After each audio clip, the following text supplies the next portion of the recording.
Oldie nos acompaña hoy con Mobi, lo que estamos escuchando de esa gran plataforma, esa gran base de datos, 500 temas listos y libres de derechos. Y hoy dos motivaciones. Una muestra de arte que se da en Madrid, en una galería, por unos días más. Y como siempre, un rato de Jodorowsky. De esto se trataba.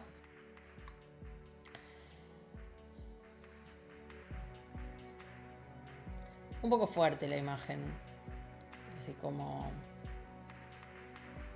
una juntada de artistas en una galería de Madrid llamada Travesía 4.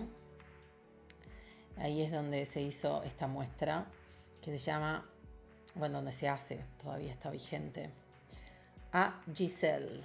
Giselle Pelicot es el caso. La muestra se da en Madrid, reúne artistas, pareció algo bastante apropiado para estos momentos y para compartir. Y toda la exposición está dedicada a Giselle Pelicot, esta mujer que lo que queda es lo que queda del caso, lo que queda resonando, lo que sigue dando vueltas. Primero, bueno, el asco y la incomprensión total, por lo menos para muchos seres humanos. Y por otro lado también esa idea de la renuncia al anonimato para dar vuelta a la idea, ¿no? Eso de que la vergüenza no debe recaer en quienes sufren, sino en quienes agreden. Así que la muestra de a Giselle, para recorrer un poco, va a estar por unos días en Travesía 4. Y es una muestra que ha juntado voluntades. Sí, es impresionante.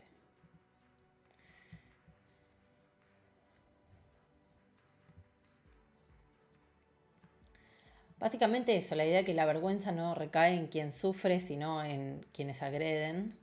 El gesto de una persona completamente destruida que encuentra la fuerza para tender la mano a otras personas en su situación también. Después del juicio en el que soportó meses viendo las grabaciones de sus propias violaciones con sus agresores ahí en la sala. Y dijo, víctimas, miren a su alrededor, no están solas. Ahí está a Giselle, la muestra de Travesía 4, que la idea no es ilustrar exactamente el paso a paso de lo que fue su caso, ni hacer una pancarta de esto, sino como una dedicatoria, y como lo dice el texto curatorial, una dedicatoria en sentido íntimo, un acto de atención profundo, un deseo respetuoso de cercanía y el intento de desplegar un paisaje donde la experiencia de lo inconcebible pueda empezar a formarse, aunque sea de manera tentativa e inconclusa y sin quedar reducida a un único relato. Las situaciones traumáticas abren un océano de pensamientos y emociones, de recuerdos, ecos, proyecciones y susurros que desbordan el lenguaje narrativo.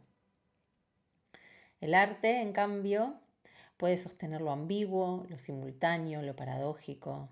Puede albergar sentidos que no dejan ordenar de manera lineal y dotarlos de existencia sin pretender fijarlos. Desde este umbral es desde donde se sitúan las prácticas de Armine Negadari, La Chola Poblete, Kiki Smith y Maya Pita Romero.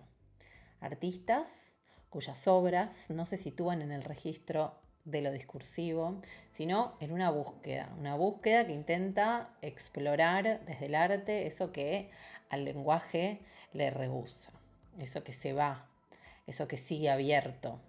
Un espacio de tránsito en lo estético y también en ese lugar donde se hace visible una ruptura más profunda en el andamiaje sobre el que se construyen nuestros marcos de sentido. En términos psicoanalíticos, sigue diciendo el texto curatorial de la galería, un trauma irrumpe cuando aquello que sucede excede la configuración simbólica con lo que interpretábamos de la realidad. Y ahí empieza a hablar de lo real, trayendo a Zizek, es aquello que resiste a la simbolización y desestabiliza las certezas más básicas. Hay algunas muestras más. En el caso Pelicot, lo que se rasga no es solo una experiencia individual, sino las coordenadas mismas que organizaban una idea compartida del mundo. El hogar como refugio, la pareja como esfera de confianza, lo doméstico como zona protegida. Y ahí me parece que podemos detenernos un poco a dar esta mirada y a observar también qué trae esta galería y este rejunte de artistas a través de estas imágenes. Estas son las imágenes del sitio oficial de travesía4.com, de la Galería de Madrid, en donde está esta obra.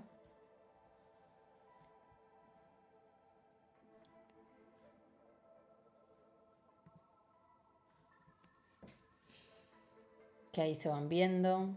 También rescaté, y ahora voy a ver si podemos, si podemos compartir. A ver si puedo hacerlo y sale. Ahí estamos, acá me pongo. Que también rescaté una parte de su Instagram, que tiene imágenes un poquito más fuertes. Acá se pueden ir viendo, ya quedan corriendo. Ahí está en Travesía 4, la galería en donde esta muestra se puede ver por unos días más. Y creo que se ve. Y retomar esta idea decía que en el caso Pelicot lo que se rasga no solo es una experiencia individual, sino las coordenadas mismas que organizaban una idea compartida de mundo. El hogar como refugio, la pareja como esfera de confianza, lo doméstico como zona protegida. La violencia no actúa aquí como un exceso aislado, sino como una fuerza que vacía esos referentes desde dentro, al ser ejercida en forma sistemática y sostenida en el corazón mismo de la intimidad. Cuando esto ocurre, lo que entra en crisis no es solo una historia, sino el horizonte desde el cual podría ser comprendida. Sigue el texto curatorial diciendo que más allá de la dimensión judicial, el caso Pelicot pone de manifiesto una fisura estructural que atraviesa las sociedades contemporáneas. Y cita más filósofos y habla de los movimientos del Me Too y habla de la banalidad del mal de Arendt, que propone esta idea de la banalidad de la masculinidad. Y ver todo esto como esta especie de monstruos, que no son monstruos excepcionales y que como podríamos pensar, como siempre o como muchas veces ocurre ante esta manifestación de y era el buen vecino, era el tipo que te atendía en no sé dónde, y así ocurre. Esta idea de que los monstruos no son la cosa que te vas a esperar como tal, y a la vez que no, quiero decir, esta idea del monstruo que se anticipa a hacerlo. Y el caso Pelicot, puntualmente, que no solo interpela a agresores, abre un poco el juego también, dice el texto curatorial, afecta a las mujeres y a los vínculos que las han sostenido históricamente. El documental que se estrenó el año pasado muestra cómo esposas, madres y las hijas de los acusados siguen apoyándolos también, negando parte de lo que pasó o reinterpretando los hechos, ¿no? En nombre del amor, en nombre de la familia, en nombre de tratar de mantener o preservar ese lazo afectivo. Ella misma, Giselle misma, dice cómo tras el arresto de su marido se descubrió haciendo sus valijas, la valija de él. Ella haciendo la valija de él, ¿no? Un acto como automático de cuidado, instintivo quizás, acostumbrado, automático, que muestra un poco hasta qué punto estos hábitos siguen, incluso cuando ya el horror ha sido completamente revelado y sin sospechas y sin nada más atrás. No es complicidad, es a veces una dificultad estructural de hacer otras cosas, de abandonar esos roles de lealtad que se han construido durante generaciones. Acá tenemos la muestra a Giselle, así se llama. Y me gustaba también entrar un poquito más allá del contexto, en las obras mismas. Hay una colección de dibujos de Negadari que fueron creados el año pasado, en 2025. Que parece, cuando los ves parecen un grito. Ahí están en esta, ahí se ve esos dibujos rayados también.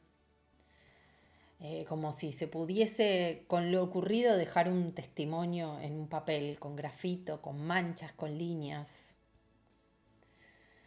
Hay un poco de memoria ahí en el fondo y hay unas ganas de coexistir, ¿no? Hay como un flujo continuo, una idea cercana a la poesía, un sentido que late. Hay obras que están ahí, como la obra de Kiki Smith, alguna de las que estamos viendo, como una parte de el cuerpo femenino, ahí en ese trabajo que se puede ver que va pasando rapidito y que forma parte también de esta muestra. La piel como límite o algo más allá de eso, en donde ha pasado. La obra de la Chola Poblete, con identidad, con cuerpo, con memoria, con preguntas vívidas ahí, con una práctica que está atravesada también por una sensibilidad política, con ciertas tensiones, con la trenza, con el aguayo, con ese semblante de marrona, que está ahí como una estrategia dando el presente.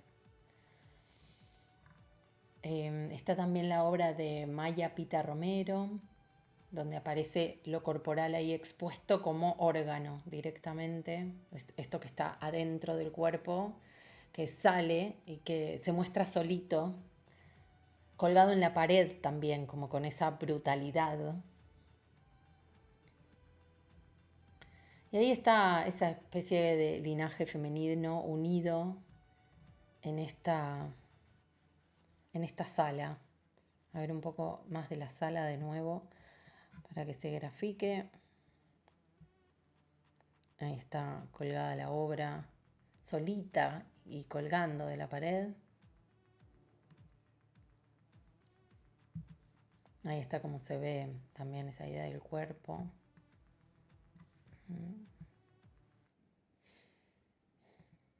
Ahí se ve completa.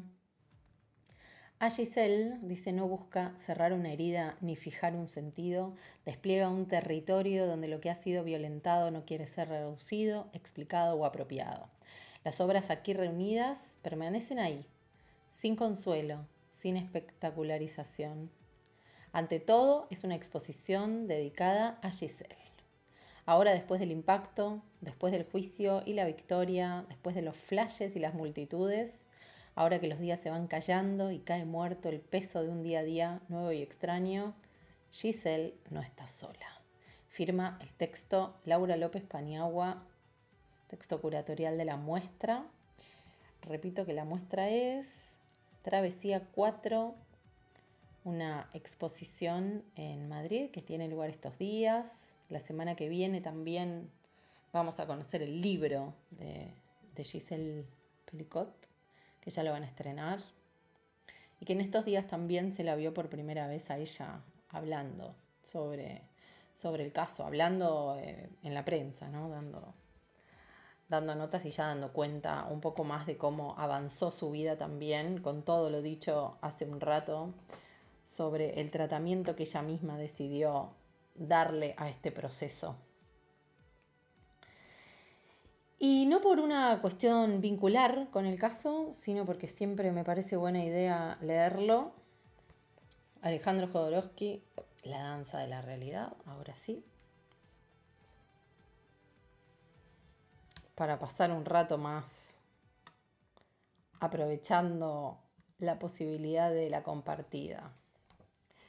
Y dice, esta angustia de morir me duraría hasta los 40 años. Angustia que me obligó a recorrer el mundo, estudiar las religiones, la magia, el esoterismo. Vamos de vuelta. Esta angustia de morir me duraría hasta los 40 años. Angustia que me obligó a recorrer el mundo, estudiar las religiones, la magia, el esoterismo, la alquimia, la cábala. Me hizo frecuentar grupos iniciáticos, meditar al estilo de numerosas secuelas, conectar con maestros, en fin, buscar sin límites, donde fuera, aquello que podía consolarme con mi fugacidad. Si no vencía a la muerte, ¿cómo podía vivir, crear, amar, prosperar? Me sentí separado no solo del mundo, sino también de la vida. Los que creyeron conocerme solo conocieron las máscaras de un muerto. En esos insoportables años, todas las obras que realicé, más los amores, fueron anestésicos, que me ayudaron a soportar la angustia que corroía mi alma. Sin embargo, en lo más íntimo de mi ser, en forma nebulosa, sabía que ese estado de agonía permanente era una enfermedad a la que tenía que curar, convirtiéndome en mi propio terapeuta. En el fondo no se trataba de encontrar el filtro mágico que me impidiera morir, sino sobre todo aprender a morir con felicidad. Junté de 1000 ingeniosas maneras, entre otras, venderme un par de noches a una vieja millonaria. Junté el dinero para comprar un pasaje en un barco italiano, el Andrea Doria, 4ª clase, camarote común de 20 camas, escalopes resecos, vino hecho con agua y polvos, tomates insulsos, rumbo a Francia. Regalé todo lo que tenía, libros, títeres, dibujos, cuadernos con poemas, decorados, ropaje del teatro mímico, unos pocos muebles, mi ropa. Con solo un traje, un abrigo, más un par de calcetines, un calzoncillo y una camisa de nylon que lavaría cada noche, sin maleta, con 100 raquíticos dólares en el bolsillo después de arrojar mi libreta de direcciones al mar, partí en un viaje que duraría 5 semanas. Subiendo por el Océano Pacífico hasta el Canal de Panamá y de allí a Cannes para desembarcar en territorio francés sin saber una sola palabra del idioma. El acto de arrojar la libreta fue para mí fundamentalmente necesario. Esas hojas constituían mi unión con el pasado, unión tanto más fuerte por cuanto había sido agradable. No abandonaba mi país como un expulsado político o como un fracasado o como alguien detestado por la sociedad. Me estaba yendo de un país que me había aceptado como artista, de una compañía de 20 mimos que ya tenía un sólido repertorio, de gentiles amigos, muchos de ellos grandes poetas, de apasionadas muchachas con las cuales podría haberme casado. Me estaba yendo también de cuajo de mi familia, nunca más los volví a ver. Tampoco a mis amigos. Cuando regresé a Chile 40 años más tarde, todos habían muerto, segregados por el tabaco, por el alcohol o por Pinochet. Fue una forma de suicidio, desaparecer, deshacerme de los nudos emocionales, dejar de ser ese ente nacido de raíces dolorosas para convertirme en otro, un ego virgen que me permitiera un día, padre y madre de mí mismo, llegar a ser lo que yo quería y no lo que la familia, la sociedad y el país me imponían. Ese 3 de marzo de 1953, a los 24 años, al arrojar mi libreta de direcciones al mar, morí. 42 años más tarde, también un 3 de marzo, 1995, mi adorado hijo Teo, de 24 años, en plena fiesta, murió repentinamente. Con él desaparecí una vez más. Y sigue. Página 191 de esta edición que amamos, desde Bolsillo con Jodorowsky y la danza de la realidad, en este día jueves.